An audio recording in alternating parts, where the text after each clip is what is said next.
Buenas noches, damas y caballeros. Bienvenidos a este programa Análisis de Actualidad con Paul Victoria, pero en este caso no es solo con Paul Victoria, sino con mi amigo Brecht Achnaert. Lo podéis llamar Brecht, los que les cueste pronunciar su nombre. Vamos a hablar hoy sobre Rusia, sobre Ucrania, sobre la OTAN, sobre todo el conflicto bélico que está en ciernes en este momento. Mejor dicho, que ya ha pasado la acción hace una semana, poco más, se inició la guerra y es un momento importante para analizar las causas, los orígenes, el desarrollo de esta guerra, pero sobre todo el por qué y el para qué.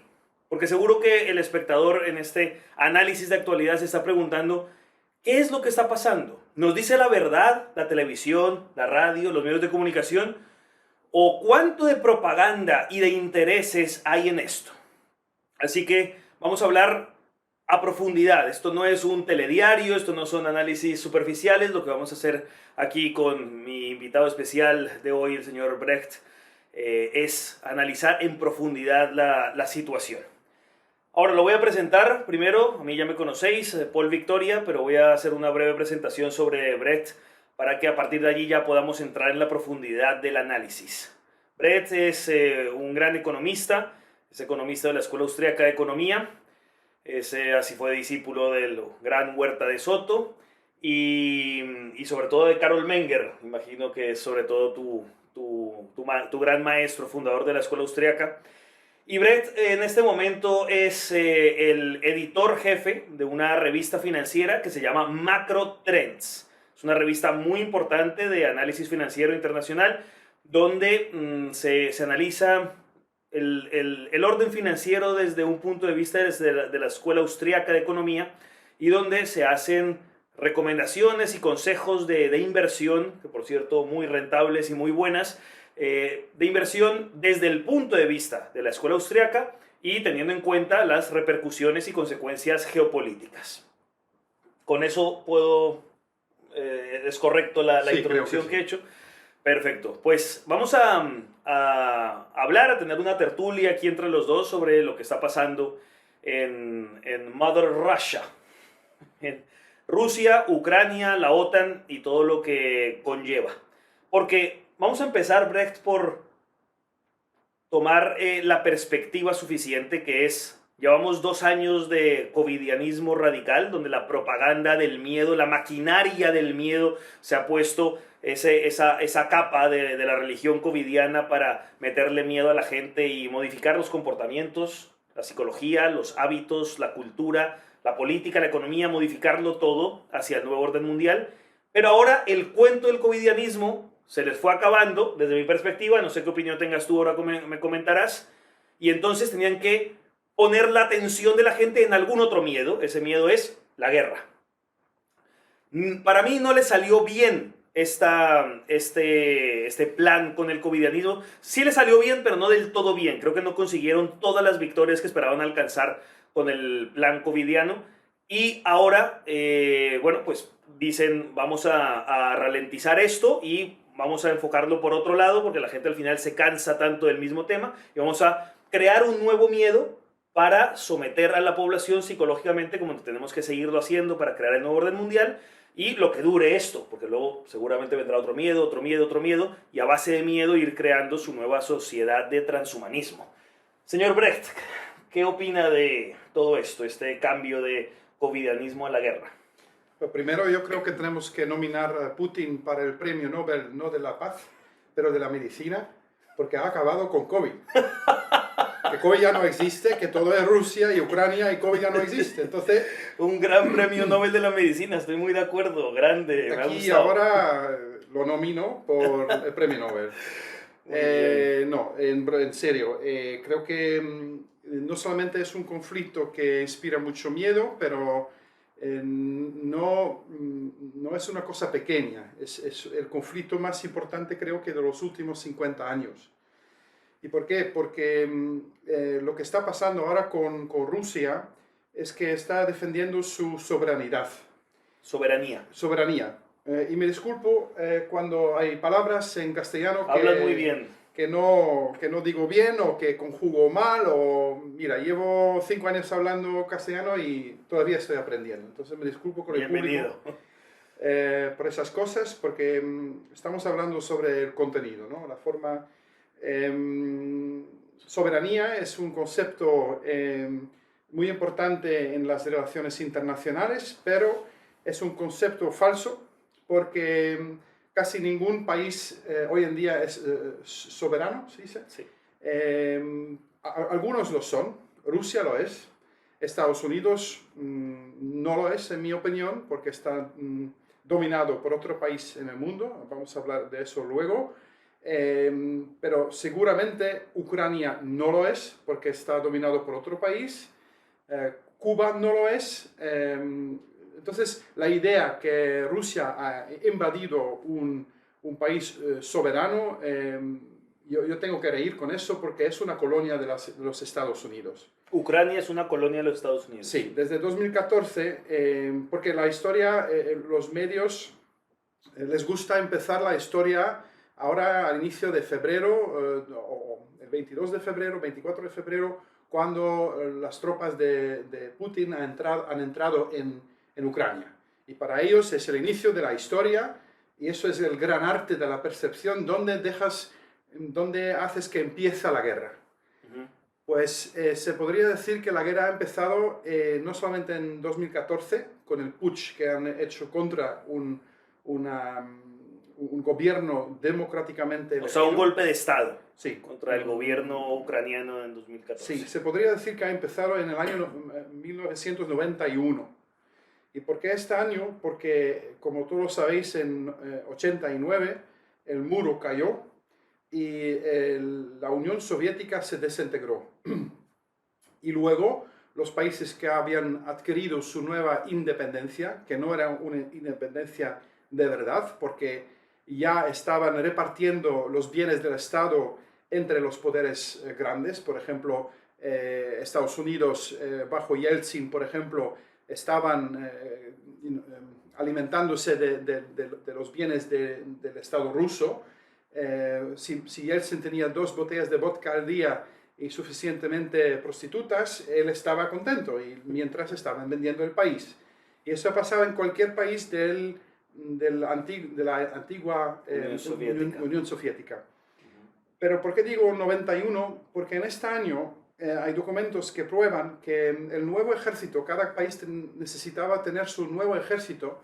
Los militares que se enlistaban, que iban se alistaban, tenían que firmar una declaración que en el caso que Rusia iba a invadir Ucrania, que tenían que luchar contra Rusia. ¿Y por qué es tan importante esta declaración?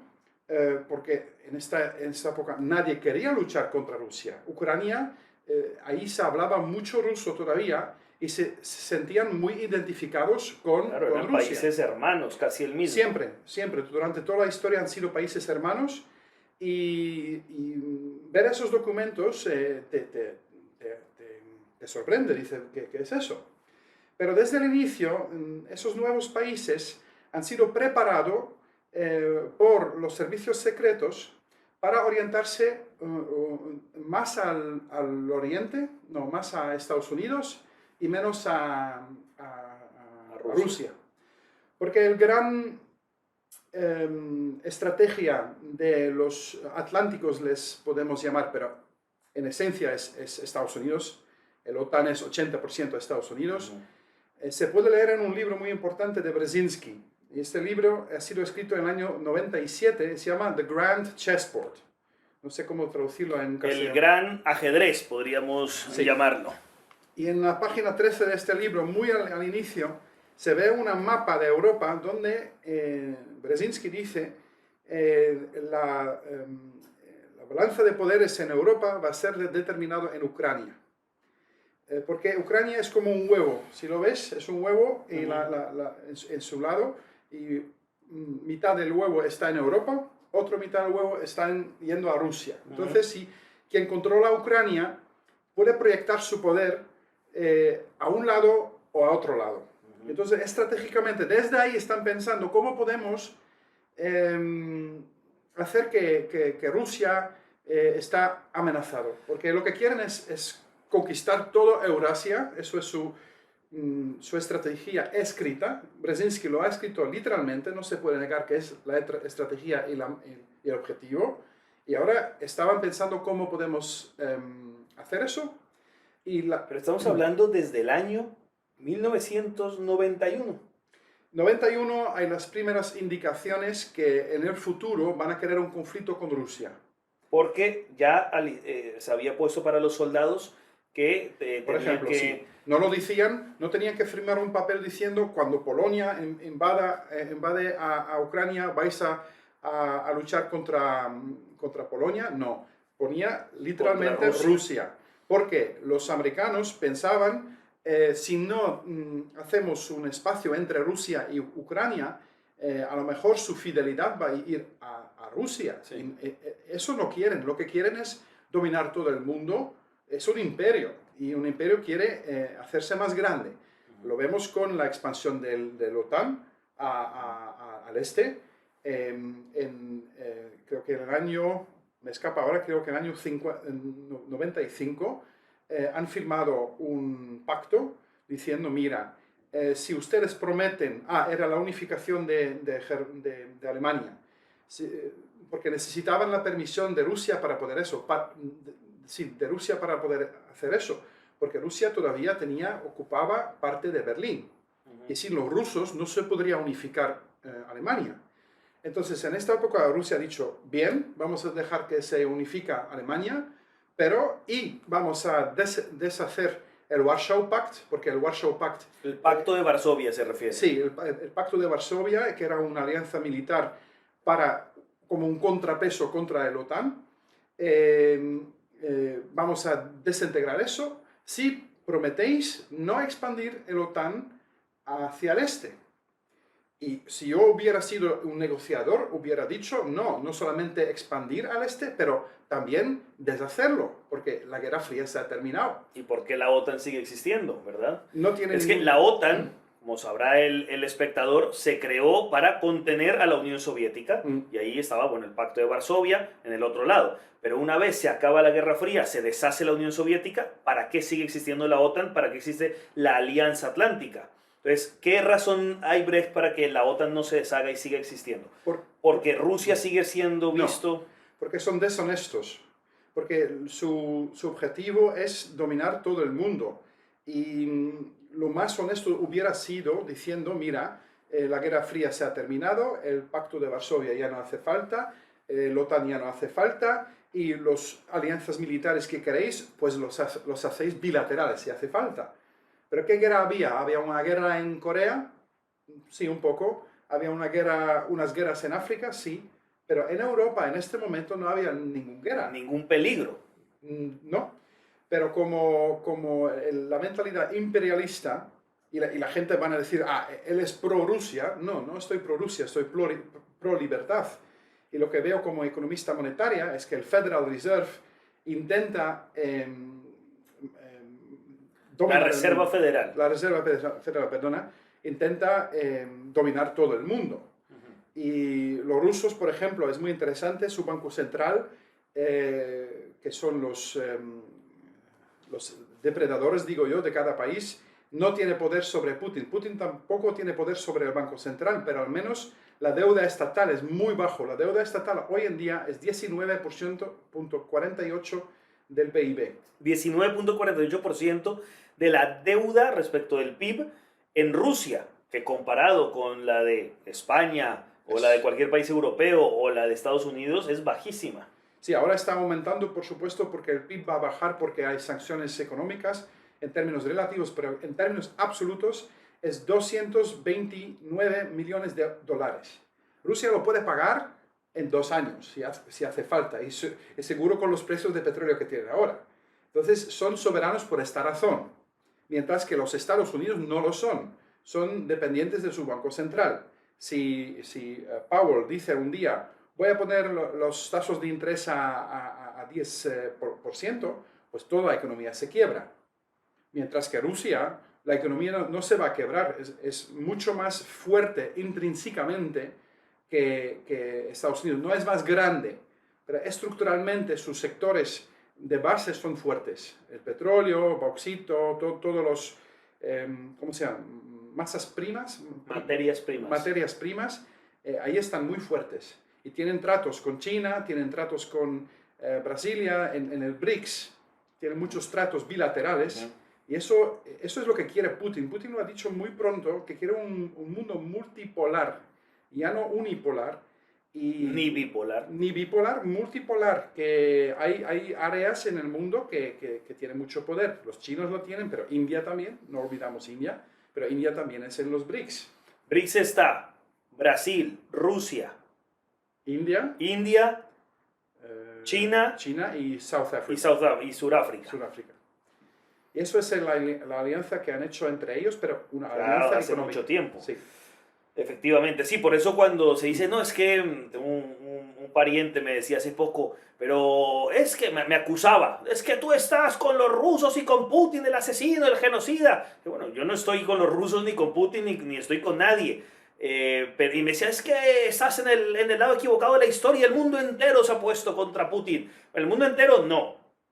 Unos cuantos países, porque desde luego países tan grandes, gigantescos como Brasil, Sudáfrica, China, India, están con Rusia y muchísimos más. Y muchos que se han desmarcado dicen no queremos estar en ese conflicto ni nos pongan aquí con la OTAN, que en el fondo son los que han provocado la guerra.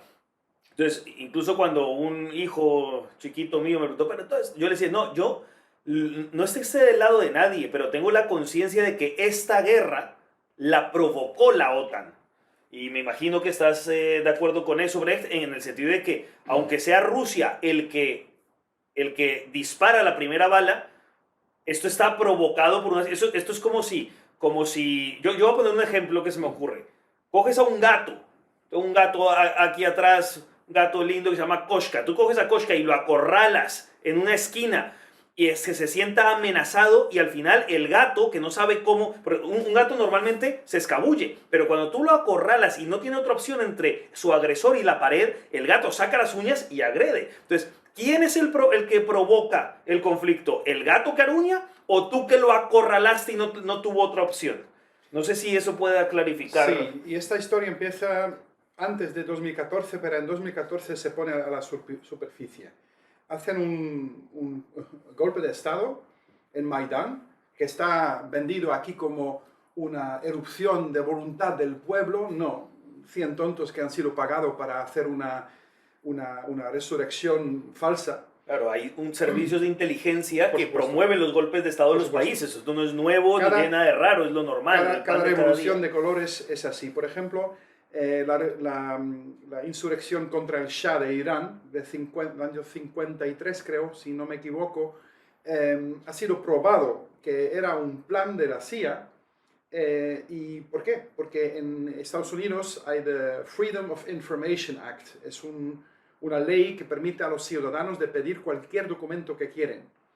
Y habían pedido si hay documentos que podrían probar que eso era un golpe de Estado falsificado, falso. Y han tenido que publicar esos documentos. ¿Y qué ves en la mapa? ¿Ves la mapa de la ciudad? Donde los que demuestran, como se dice, los manifestantes, tenían que andar a qué hora y con cuántos. Entonces, y lo graban, luego hacen un peli. ¡Ay! La población de Irán se pone contra el Shah, que era Pahlavi en este momento. Y de esta manera nos están engañando. En Irak era lo mismo.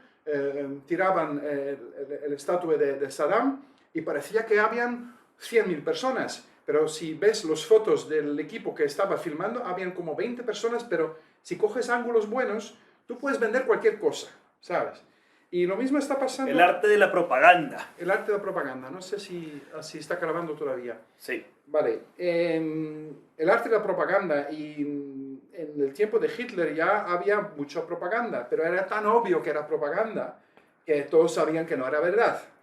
Pero hoy las técnicas de propaganda son mucho más refinados, mucho más psicológicos, sutiles, muy inteligentes, sofisticadas, las técnicas de propaganda de hoy en día. Y una de las cosas que hacen, por ejemplo, es ¿cómo se llama? ¿cómo se llama? Astroturfing. Es un término en inglés, astroturfing, es sembrar resistencia que parece ser orgánico, pero es planificado. Y una de las cosas que han hecho, por ejemplo, los servicios de inteligencia es fortalecer el sentimiento nacional de Ucrania, ser ucraniano.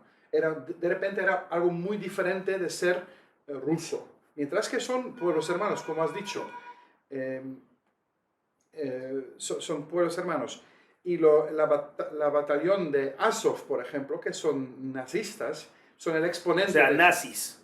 Sí. ¿Neonazis o nazis? Pues a ellos no les gusta que la llaman neonazis. Dicen, el neo, no, es demasiado flojo, somos nazis. Y son nazis de verdad. Y además son... nazis ucranianos. Ucranianos. Que dicen Cuéntanos un poco sobre eso, porque a lo mejor el espectador sé que la televisión no se lo cuenta y no se lo van a contar. Cuando un pueblo se pone... mira, hay patriotismo, que es el sentimiento que tu país está libre y lo quieres mantener libre. Y hay nacionalismo, que es un sentimiento que tu país es el mejor país del mundo. Y que pueda aplastar a otros. Y que puede aplastar y que puede tomar la libertad de otros países. Es una distinción muy importante, patriotismo y nacionalismo. Totalmente de acuerdo. Y entonces, mucho patriotismo lo llaman nazismo, los de izquierda, porque son perezosos y no piensan y no hacen distinciones como hacemos nosotros. Los progres. Los progres, sí. Y lo que pasa es, en Ucrania han instaurado un sentimiento de superioridad que compagina con nada, porque es un país muy corrupto, porque hay que saber que los hijos de Biden, los hijos de Pelosi, de muchos del Partido Democrático, tienen intereses económicos. El Partido Demócrata. Perdona. Tienen mucho, en Ucrania. En Ucrania tienen muchos intereses económicos, porque están robando el país como han robado, bajo Yeltsin, han robado todo lo que estaba en Moscú y San Petersburgo. Están haciendo lo mismo, o han hecho lo mismo con Ucrania. Y entonces, con el dinero que chupan de este país, pagan a los nazis para sentirse superior. Y eso es un movimiento totalmente controlado por la CIA. Y luego se incorpora oficialmente en el ejército de Ucrania. Entonces, no es el caso que en el Parlamento hay un partido nazi que se podría tolerar. No. Ellos Estamos hablando de otra cosa. Estamos hablando de batallón de violencia. Batallón de violencia. Que se une, que se incorpora dentro del ejército oficial ucraniano. Sí, y es un grupo paramilitar que se ha formado durante los años 2010-2020, ahí en esta década. Y también tiene que ver con elementos de una compañía privada que se llama Blackwater, que ha también operado en Afganistán, en Irak. Son todos esos... Mercenarios. Mercenarios para poder negar que los Estados Unidos están involucrados. Siempre pueden decir, no, son fuerzas privadas. Pero ¿de dónde viene el dinero? ¿Quién lo financia? ¿Quién lo financia? Y si buscas esas fuentes, son los black budget de la CIA. Los presupuestos negros de la CIA que, para no implicar a Estados Unidos directamente en las guerras, lo que hacen es pagarle a mercenarios para que ellos hagan la guerra sin la banderita de Estados Unidos en su uniforme. Mira, tengo que decir que eso es una hipótesis mía. Porque son black budgets, porque son supuestos negros, no lo puedo saber. Pero sí sé la estrategia que han descrito en este libro de Brzezinski. Sí sé que hay presupuestos negros. Y sí sé que en cada país que hay una revolución de colores, que era la revolución naranja ahí, con Timoshenko y todo eso, que cuando pones uno y uno, se ve un patrono en muchos países. Sí, a veces cuando le dicen a uno, es que prueba eso. Claro, nosotros no somos los jueces que podamos decir taxativamente algo, pero lo que tenemos es un criterio y una inteligencia para connect the dots, conectar los puntos y decir, la explicación más plausible de por qué suceden las cosas. Sí, y probabilidad depende de dónde tú te encuentras con tus creencias. La mayoría de la gente todavía cree que los Estados Unidos es un país que promociona la democracia y la libertad Y por eso es una lucha moral. Pero es que están apoyando a Ucrania por una razón moral, aparentemente. Porque Eso defender a Ucrania es defender los valores de la democracia y la libertad, dicen Kamala Harris y Biden y todo ello. O sea, Biden está conectado económicamente con Ucrania y esto es no es que sea sabido, es que es Vox Populi, o sea, su familia, los intereses económicos. Entonces, claro, él se ha beneficiado de negocios con Ucrania a través de su familia, a lo mejor no directamente su persona, pero sí su familia Biden se ha visto beneficiada por negocios con Ucrania y ahora defiende a Ucrania no por ningún interés económico, no, sino por el valor de la democracia y la libertad. Sí, pero no podemos hacer el análisis a nivel tan bajo que algunos ganan de explotar a un país. Eso siempre pasa. Hay que ver desde el punto geopolítico. Lo que ha escrito Brzezinski es la estrategia para los siguientes 50 años. Y cuando investigas las motivaciones de Brzezinski, vas a una capa aún más abstracto. ¿Por qué no le cuentas al público quién es Brzezinski? Porque puede que estén un poco perdidos. Zbigniew Brzezinski tiene un nombre casi impronunciable. Zbigniew Brzezinski es el gran autor de la política geopolítica de Estados Unidos.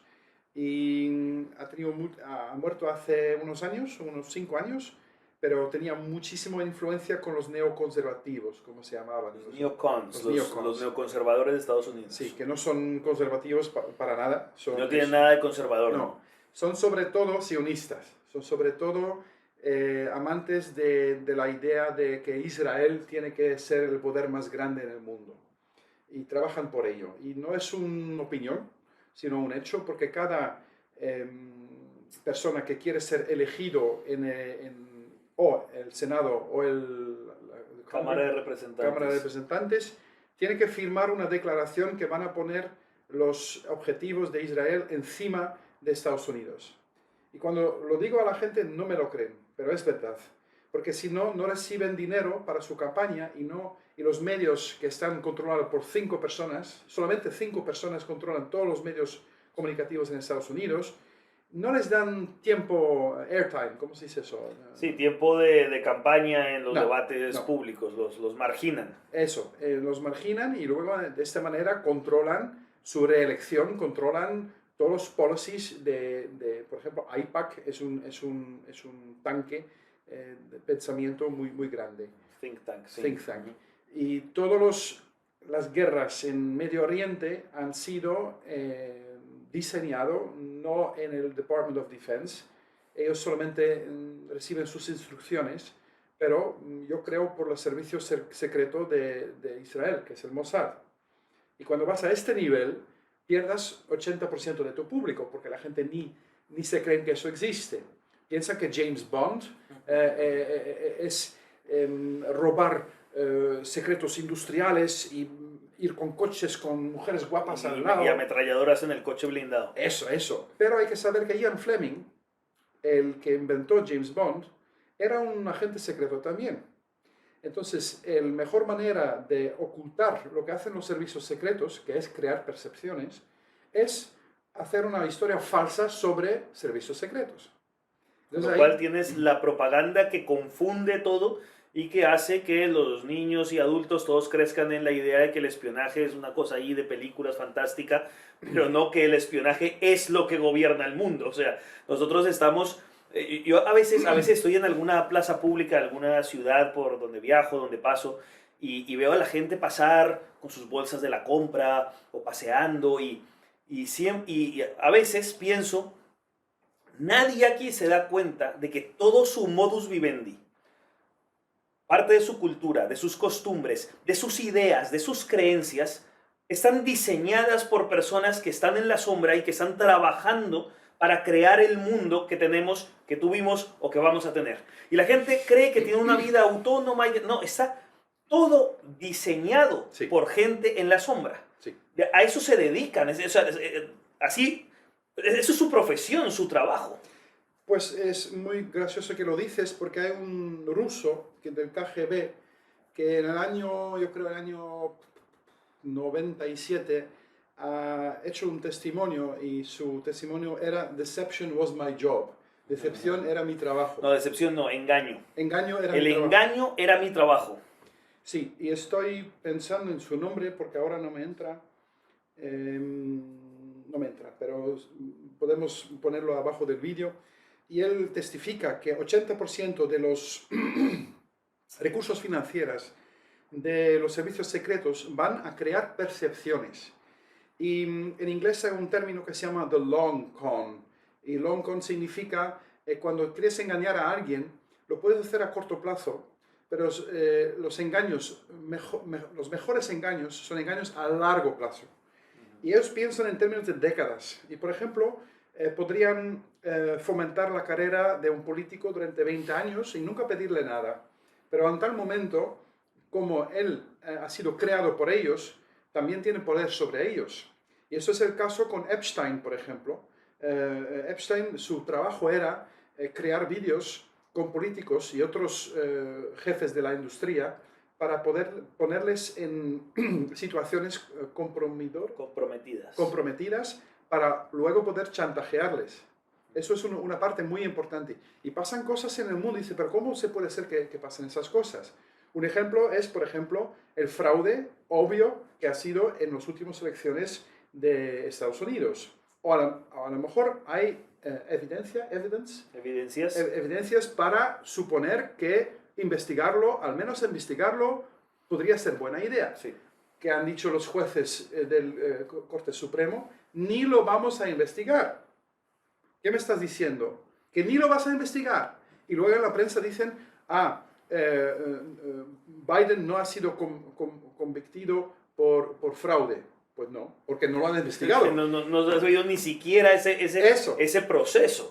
Cuando la mitad del país está convencida de que hubo fraude y esa mitad es absolutamente ignorada, las pruebas, las evidencias también son ignoradas y simplemente se hace lo que ellos quieren que se haga y ya está, sin más. Entonces es inconcebible. Y muchas veces cuando un político va a votar, un político va en el parlamento, va a votar por algo, y a veces se llega con un dossier antes de la votación y le dice, mira, aquí tenemos fotos suyas con aquí esta prostituta o aquí esta cocaína o aquí lo que sea y necesitamos que usted vote de esta manera, ¿no? Entonces, claro, sí, al final están atados porque los servicios de inteligencia se dedican a eso. Yo les llamo los servicios de decepción. O de engaño. Los servicios de engaño, los servicios de chantajeaje. Y el nivel más alto de ahí es preguntar por qué hacen eso. ¿Sabes? Se podría usar esos poderes de manera buena. Y ahí entra el tema del sistema monetario. Porque el sistema monetario no es un sistema financiero. Eso es algo que la gente tiene que entender. Es un sistema religioso. Porque finanzas, viene del francés fin. Y fin significa terminar una cosa. Un sistema financiero es un sistema que termina la deuda. Tú tienes una deuda conmigo. Y si tú pagas tu deuda, tenemos una transacción financiera. De eso viene la palabra. Este sistema no es financiero porque no acaba con la deuda, produce más. Entonces, es un sistema religioso en el sentido que es exactamente el mismo sistema que hemos tenido hace 2000 años, cuando Jesucristo estaba en la tierra. Porque, si quieres, te explico los paralelos entre ahí y hoy. ¿Vamos a ir hacia el templo o...? El templo es muy importante porque si tomas esta perspectiva, entiendes por qué, por ejemplo, Rusia tiene que ser dominado, porque Rusia no quiere esta nueva orden mundial. Está bien que vayamos a eso porque aquí quizás los espectadores están pensando, bueno, pero ya se están desviando del tema, aquí estamos hablando sobre la guerra de Rusia. No, es que tiene mucho que ver, como está diciendo Brecht, es por qué la necesidad de forzar al oso a sacar iba a decir pezuña, su garra.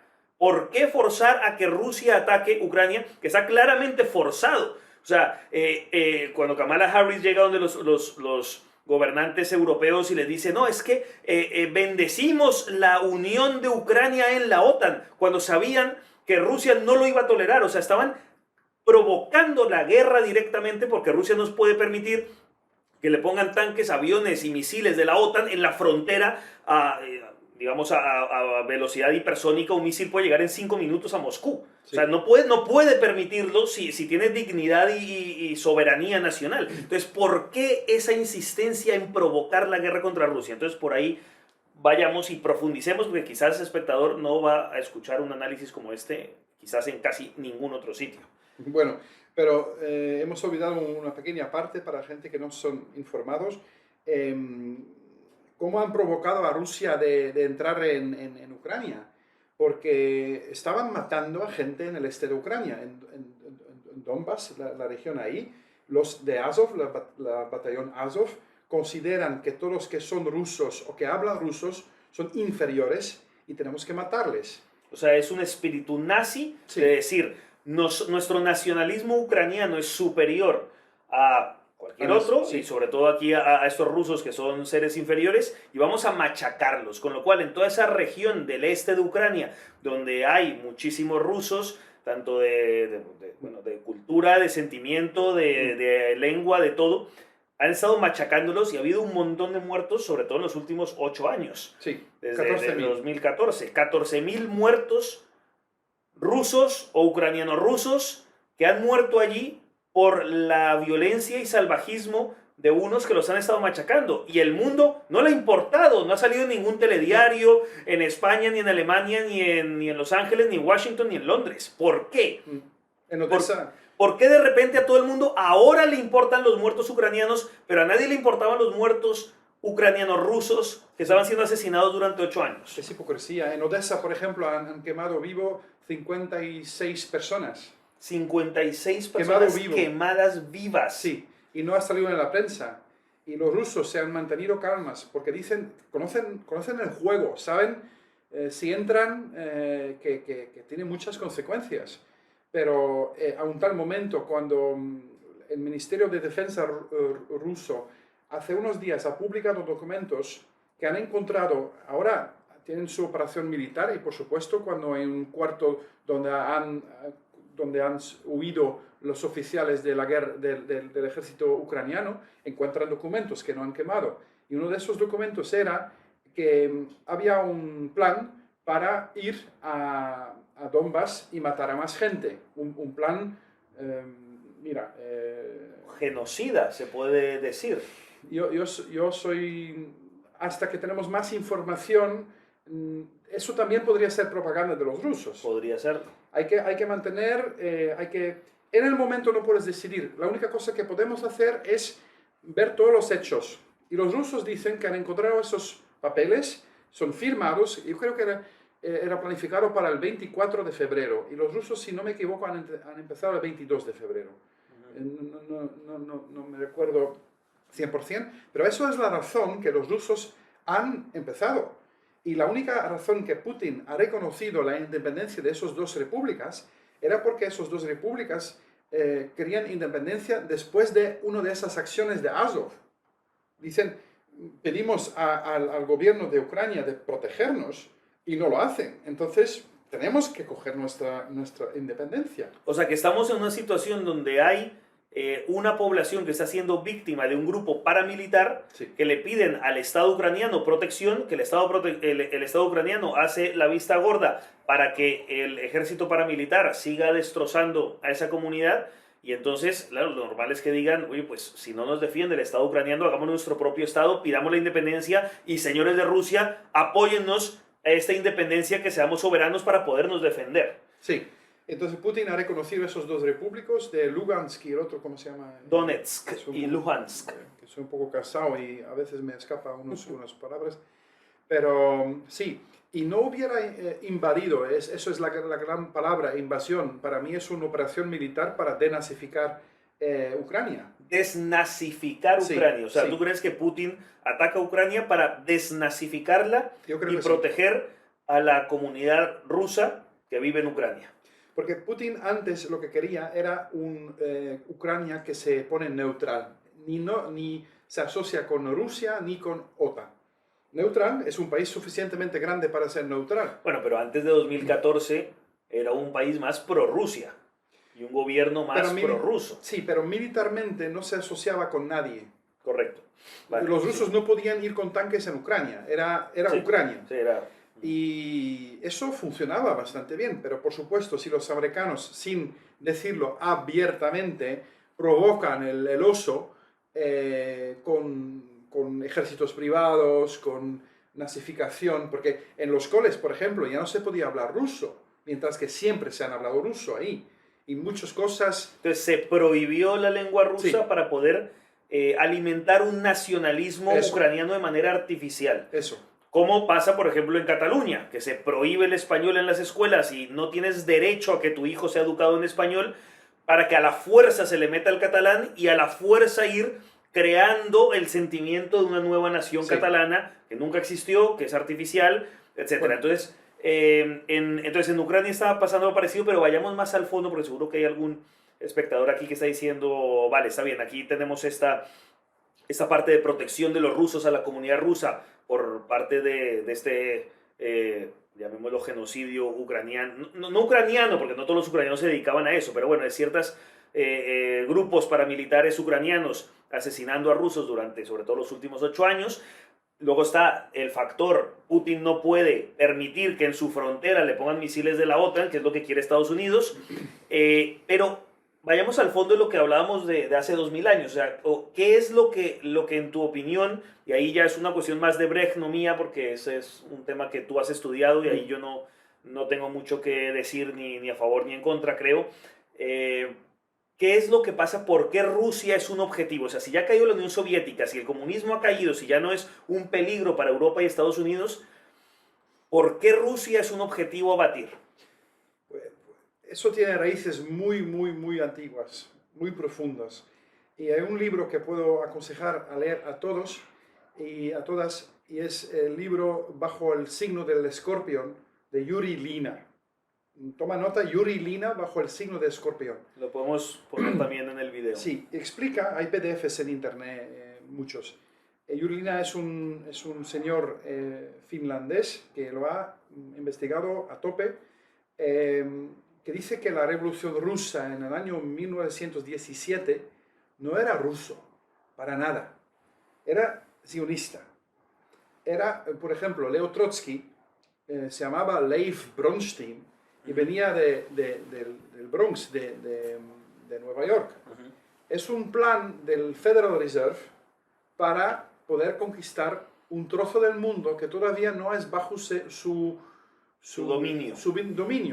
Porque el Banco Central, Pedro el Grande, era la monarca más cristiana del mundo. ¿Y por qué están tanto contra los cristianos? Y eso es la parte metafísica que entra, porque Putin, no te equivoques, él es muy cristiano.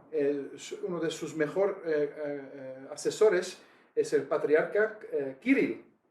Y Kirill es un amigo íntimo o era un amigo íntimo, ha muerto ya, de Solzhenitsyn.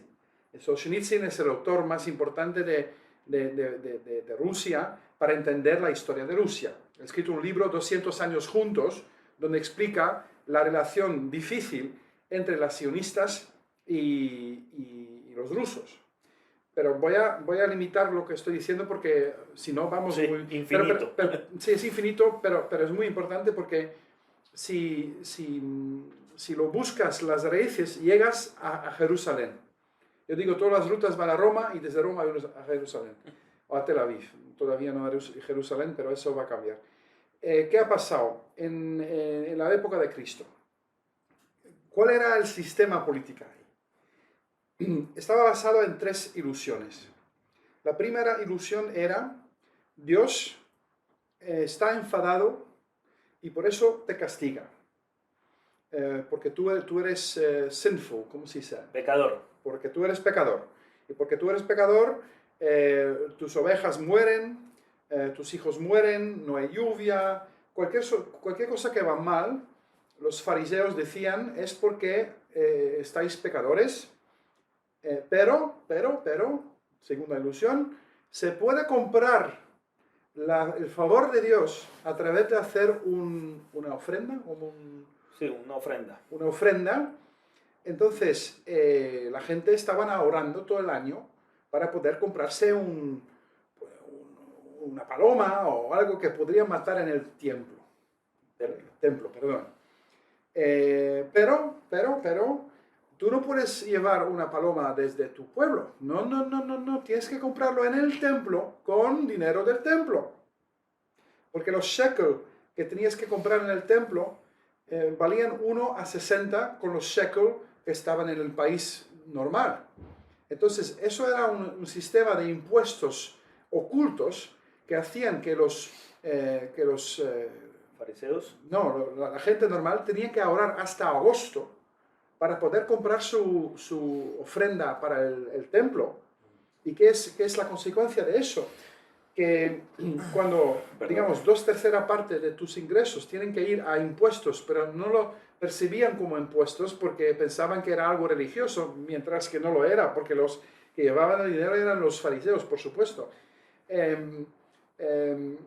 Cuando 2/3 partes de tus ingresos se van a una cosa fuera de ti, cualquier problema pequeña se convierte en un problema grande. Cuando un pobre no tiene dinero, cosas pequeñas, por ejemplo, tu recipiente de agua para llevar agua a tus animales se rompe, pero no tienes el dinero ni para comprar eso, pues tus animales mueren.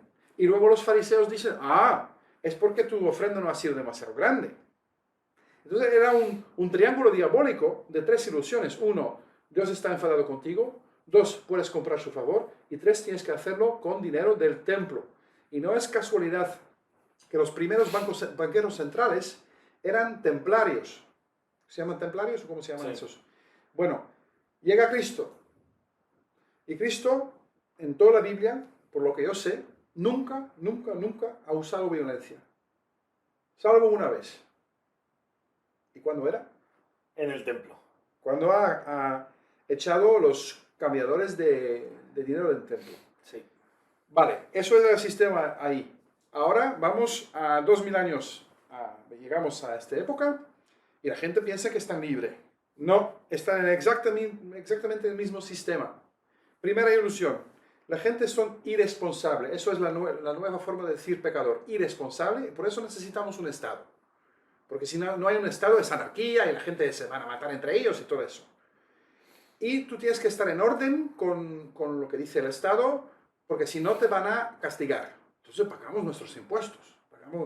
Pero no te puedes pagar los impuestos en licores o en cualquier cosa. O en oro. O en oro. No. Tiene que ser con dinero del Banco Central. Entonces el templo y el Banco Central son exactamente lo mismos. Y el Dios que estaban adorando en esta época era el Mammon. Y el Mammon es uno, para mí, de los avatars de los caras del diablo. O sea, es el dios del dinero. El dios del dinero, y Mammon en hebreo significa literalmente poner encima. Siempre más dinero. Y este sistema financiero no sirve a la población, se sirve a sí mismo para siempre tener más dinero. Y nunca tiene suficiente, es como una ansiedad que tienen para tener más y más y más. Y lo más importante de todo eso es que lo que hay detrás de ese sistema financiero es exactamente lo mismo que había detrás en esta época.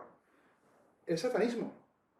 Y de eso la gente no quiere hablar ni quieren saberlo porque eso es muy, muy negro y acabo de comer y mi digestión se va a poner mal, pues deja de comer y escúchame. Porque eso es lo que está pasando en el mundo, es una lucha entre las fuerzas, para mí, del mal y un mundo cristiano que se está reponiendo en Rusia y Putin se ve como el defendedor de los valores cristianos. Múltiples veces ha dicho que en los países occidentales se permite la pedofilia, se permite la perversión. Lo ha dicho múltiples veces. Y eso no vas a ver en la tele, porque él tiene que ser el dictador no sé qué. ¿Me entiendes? Sí, Entonces sí. Es una lucha metafísica para mí, como yo lo veo, mucho más grande de lo que te cuentan en la tele. O sea, que Brecht, lo que tú estás diciendo es que esto no es solamente una cuestión de poder, de política, de la OTAN, de misiles, de No. intereses, de negocios de Biden con Ucrania, sino que va más allá. O sea, Rusia, al mando de Putin, según tú, no yo, según Brecht, está diciendo su opinión, Rusia constituye un peligro no solo político, sino metafísico. Sí. Y para que las fuerzas del mal reinen en el mundo necesitan acabar con Rusia o acabar con Putin. Os voy a contar más. Muchos de los que se llaman judíos hoy en día no lo son, ni genéticamente, ni religiosamente, ni nada. La mayoría de los sionistas vienen de un pueblo que se ha convertido al judaísmo, la versión talmúdica del judaísmo, en el siglo IX. Y voy a contar esa historia porque nadie lo conoce, pero si lo investigas vas a llegar a las mismas conclusiones. Y pido por favor que nadie me cree. No cree ni una No cosa le creáis que digo. nada. Nada. Di que soy un tonto o lo que sea, pero investiga vosotros. Eso es lo que quiero decir a los espectadores. Yo no sé lo que va a decir, o sea que aquí hablamos con toda libertad, no necesariamente yo estoy de acuerdo con él o no, ni siquiera sé lo que va a decir, ustedes tienen que no estar de acuerdo o sí estar de acuerdo libremente, pero aquí hay libertad de expresión. Había un pueblo, y no lo vas a leer en los libros de historia, porque los que mandan la historia no quieren que los sepas, y se llamaban los khazarios. Y los khazarios, no sé si es el término correcto en castellano, the Khazars en inglés. Ellos vivían en el Cáucaso.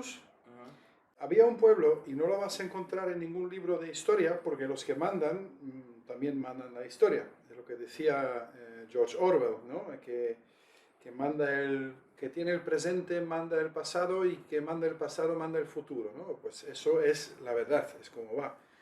Y este pueblo se llama los Házaros. Y los Házaros era un pueblo en los Cáucasos, se llama ahí, Cáucasos, y su especialidad era robo de identidad. Porque los Cáucasos era una zona muy importante estratégicamente, que tenía dos rutas. La ruta de la seda, que iba de Italia a China, y una ruta que venía de Escandinavia a la península árabe. ¿Y qué pasó? Arábica. ¿Qué pasó? Que los caravanas que venían ahí con 500 camellos y que tenían mercancías, ¿cómo decirlo? Les grababan. Interceptaban y o mataban a la gente o les esclavizaban. Pero no solamente eso, cogían su ropa y iban a su destinación. Y sus documentos. Y las letras de cambio. Y llegado al destino, hacían exactamente lo mismo con los mercaderos del otro lado. Entonces era una plaga de ser robado en esta zona. Y la razón que todavía usamos la palabra esclavo viene del hecho que los pueblos eslávicos eran las víctimas de esos que eran turcos, de etnia eran turcos, turcos nomádicos, semisedentarios. Y eso pasaba como durante décadas y décadas, hasta que un tribu que se llamaba el Kiev Rus, que venían de los vikingos, los rusos vienen de los vikingos, Kiev Rus, decía, hasta aquí hemos llegado, hasta aquí puedo leer. Y era Sviatoslav I, el rey Sviatoslav I, que les, ¿cómo decirlo? Plantó cara, sí. Y nunca lo han olvidado. ¿Y por qué es tan importante? Porque ellos, en el año 843, se convirtieron todos al judaísmo. Pero no el judaísmo que conocemos del Torá, un judaísmo del Talmud que se mezcla con elementos de una religión fálica, con mucho sexo y mucha droga y mucho fuego y adorar al sol y todo eso, muy pagano. Era una mezcla muy rara. Y son los rusos que les han parado. Pero eso nunca han olvidado. perder esta guerra, digamos. O sea que estos no son verdaderos judíos, No. sino que son de otra etnia Sí. que se convierten al judaísmo, pero a un judaísmo falsificado. Sí, Y como son combatidos desde Kiev Rus, por lo que hoy en día serían los rusos o el sí. pueblo eslavo, entonces no olvidan eso y tienen pues una venganza planteada. Una desde venganza, siglos y siglos atrás. sí, hasta la muerte. ¿Por qué han sufrido tanto los rusos? Porque es el pueblo que ha sufrido más en la historia de la humanidad. Han matado tantos rusos. Porque los líderes de la revolución eran esos házaros. Bronstein era un házaro, todos esos son házaros. Y es una guerra metafísica porque ellos ven a Rusia como el heredero de los que se lo han parado, que se lo han plantado cara. Y Kirill lo sabe. Y Solzhenitsyn lo sabía. Kirill. Sí, y estoy casi seguro que Putin también sabe esta dimensión. Y por eso es una guerra que va a muchísimo más niveles que tú te puedes imaginar y que la gente se puede imaginar. Esto es como lo más loco que habéis escuchado en bastante tiempo, querido público. O sea, ¿no estáis como alucinando un poco con esta historia nueva también para mí, Mira, que escucho por primera vez? Si la gente quiere investigar lo que digo, hay que leer un libro que se llama The 13th Tribe. La tribu número 13. La tribu número 13 de Arthur Koestler. Y Arthur Koestler no es un neonazi o nada, es judío él. Yo sé que hay verdad en este libro porque lo han dado las gracias con un suicidio doble en su apartamento en Londres. Eso es el criterio para ver si un disidente es disidente de verdad, si lo matan. Entonces, con apariencia de suicidio. Sí. Y nada, y si lees este libro te cuenta toda la historia y muchos más. Hay Eustace Merlins, por ejemplo, The Curse of Canaan, no sé si está traducido en español. La maldición de Canaán. La maldición de Canaán, hay que leer esos libros y el análisis más superficial sería que son libros antisemíticos. No lo son, son libros antisionistas, que no es lo mismo. Y yo sé que es un asunto muy sensible para mucha gente, porque todo el holocausto y todo eso, pero hay que saber que los sionistas han financiado a Hitler. Que una vez que entras en este tema, ves el mundo con ojos totalmente diferentes y a nivel más alto saben que eso es que en juego. Sí, hay mucho documento histórico que prueba la financiación, primero, de la revolución rusa comunista por parte de sionistas para que tomaran el poder contra los zares y tomaran y hicieran, bueno, patrocinar el bolchevismo y todo el comunismo posterior.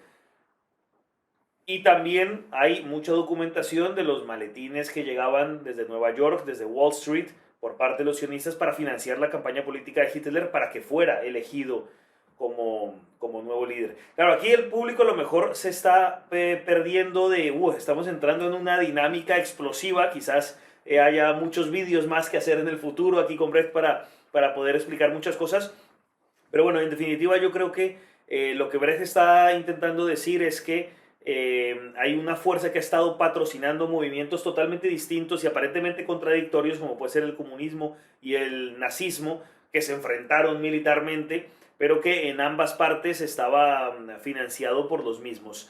Esto es creo que lo que está diciendo Brecht, y al final, bueno, está con una tesis muy arriesgada, muy atrevida, pero que conozco a Brecht desde hace tiempo y sé que no es ningún tonto pintado en la pared, sino que todo lo que dice está investigado y profundamente investigado. No necesariamente tiene que decir la verdad siempre o toda la realidad, porque no hay ningún ser humano que pueda comprender toda la realidad como es, pero por lo menos se toma la molestia de investigar y profundizar en las cosas, y eso sí puedo dar fe.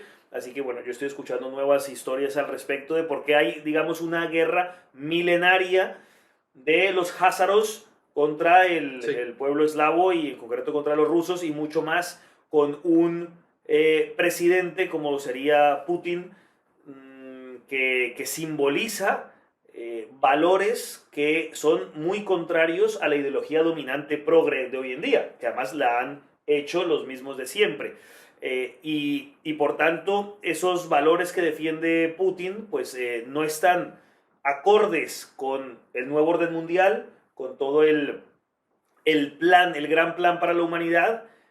Con esto yo no estoy diciendo, yo personalmente, Paul Victoria, no estoy diciendo que Putin sea un tipo muy bueno, ni mucho menos un santo, ni nada de eso, o sea, no es mi juicio al respecto, pero sea bueno, regular o malo, malísimo, en todo caso es una piedra en el zapato para ciertos planes que no se pueden llevar a cabo teniendo a Putin delante. Y para esto voy a añadir una cosa, porque yo sí tuve una conversación muy interesante con un espía, con una persona que trabajaba en el Servicio de Inteligencia de Estados Unidos, en uno de los servicios de inteligencia de Estados Unidos, que no voy a decir su nombre de él ni mucho menos, pero él me contó muchas cosas y una de ellas era que Rusia era un problema para Estados Unidos y que ellos hacían planes, no me contó los detalles de los planes porque muchas cosas me decía que no me las podía contar, pero ellos trabajaban muy concienzudamente del problema que era Rusia. Pero sobre todo, no tanto Rusia, él me hablaba de Putin. O sea, Putin en concreto, esa persona era un problema geopolítico, estratégico para los Estados Unidos. Y él no me estaba hablando en términos de nuevo orden mundial, ni de grandes élites sionistas, de nada de eso. Él me estaba hablando desde su perspectiva del Pentágono, de todo ello, de cómo pues Putin era un elemento perturbador para el orden que quería Estados Unidos en el mundo y que ellos pensaban, o sea, Estados Unidos pensaba que cuando la Unión Soviética caía, pues iba a perder mucha fuerza, pero que Putin ha sido algo inesperado, que de repente ellos se encontraron y miércoles se encontraron con un problema. Si no hubiera sido por Putin, si un gobernante débil o de otra manera de ser, pues no hubieran tenido ese problema. Pero ellos ven a Putin como un gran problema para los Estados Unidos. Y claro, con esto que tú estás diciendo, Brecht, pues con más razón se abre la perspectiva desde otros ángulos del problema que es Putin para la consecución del nuevo orden mundial. Aún así, Brecht, a mí, o sea, yo personalmente no considero que Putin sea, digamos, a ver, en cierto sentido está contra el nuevo orden mundial, pero a la vez yo veo que hace parte del nuevo orden mundial. O sea, yo no creo, yo personalmente no lo veo como el paladín de la justicia y no, me cuesta verlo así, tampoco, o sea, sí creo que tiene unos valores cristianos, pero no me lo imagino que sea un hombre de piedad de verdad y que de verdad tenga un amor por Dios increíble. No lo sé, la verdad, no me puedo meter en su conciencia, no lo sé. Pero en todo caso, o sea, Putin de alguna manera, por ejemplo, con esto del covidianismo, también existió en Rusia. O sea, también, es decir, hubo la llamada vacuna, el arma biológica con el que están inyectando a la humanidad o han intentado inyectar a la mayor parte de la humanidad. Sí, pero la vacuna de Rusia no era con mRNA. ¿Cómo se llama? El RNA mensajero. No. Era una vacuna tradicional. La Sputnik, ¿te refieres? Sí. Lo que quiere decir Brecht es que usaron un método como se han hecho las otras vacunas, que no tienen nada que ver con estas de Pfizer y Moderna y AstraZeneca. No sabemos. No lo sé, la verdad. No lo sé, pero a mí lo que me preocupa y que no veo como con tan buenos ojos a Putin, entre muchas otras cosas, es que, bueno, no solo Putin, sino todo el gobierno ruso y en las ciudades y los alcaldes y todo, o sea, el establishment ruso, o sea, le impidió las libertades civiles a sus ciudadanos y no podían montar en un autobús o ir a un bar o coger el metro si no tenías el arma biológica que llaman vacuna. O sea, estaban por la violación de las libertades y el passport, el Green Pass, el pasaporte, que es parte del nuevo orden mundial, porque sí. Lo que quieren es poner a toda la humanidad en un control estricto. Es que tú entras, tú no entras. Así hacen una segregación y los que sí estén sometidos a las directrices del nuevo orden mundial, pues tienen ese pasaporte y los que no. Y esto de la vacunación es solamente uno de los pasos que tienen que hacer para producir todo esto. Sí. Pero bueno, yo por eso tengo ahí muchas dudas respecto a Putin y realmente qué pasa dentro de su cabeza. Ya, un matiz, un poco de nuance. Lo que estoy diciendo no implica que yo soy pro Putin o pro Rusia, pero cuando ves en la tele que solamente es pro Ucrania y pro OTAN, yo siento que tenemos que tener otra visión. Sí, y eso es lo que estamos dando en este programa. Y yo no he llegado a conclusiones sobre Putin. Yo noto que él no se deja hacer como la mayoría de los líderes de estados, y eso me gusta mucho. Sí, lo cierto es que es independiente, sí. Tiene un sentido de soberanía que no tienen otros, que simplemente son marionetas y colonias de los Estados Unidos. Yo no soy ni pro Estados Unidos ni anti Estados Unidos, o sea, yo no tomo estos partidos, solo estoy intentando hacer un análisis, pero o sea, lo cierto es que se le sale de las manos. Bueno, es como le pasaba a Donald Trump, que Donald Trump a mí me alegró especialmente su victoria, no porque yo sea pro-Trump, sino porque significaba una piedra en el zapato para otros. No era un títere de los puppet masters, de los maestros de los titiriteros. Entonces, me gustaba eso, que se puede derrotar al sistema. O sea, para mí la victoria de Donald Trump era el bofetón a ellos. O sea, por mucho dinero que tengáis, aún así se os puede salir algo de las manos, y por eso tenían que cargárselo falsificando las elecciones para poner al títere Biden en el asunto. Y bueno, nos queda entonces, Brett, esa duda sobre Putin que quizás no podemos resolver aquí. Ojalá yo pudiera ponerme dentro de su cabeza qué es lo que está pasando ahí dentro. Es extraño, pero sí es verdad que lo que ha hecho es plantarle cara a la OTAN, plantarle cara a los amos del mundo y decir, mire, hasta aquí, hasta aquí. Y eso no se lo esperaban, porque pensaban que al final iba a ceder, como se dio en toda la formación de la OTAN posterior a la caída del muro de Berlín. O sea, Polonia, que estaba en el Pacto de Varsovia, pasa a la OTAN, pero Estonia, Letonia, Lituania, Rumania, Bulgaria, todo el mundo a la OTAN, solo les quedaba Ucrania. Entonces Putin dice, a ver, me están poniendo bases militares cada vez más cerca de Rusia, pero hasta aquí. O sea, Ucrania no me lo voy a aguantar. Y eso muestra una independencia y una soberanía de decirlo. Pero claro, los medios de comunicación te venden es solo esta historia. Es que Putin es el malo, la OTAN son los buenos. Yo escuchaba en estos días a Federico Jiménez Los Santos, que es un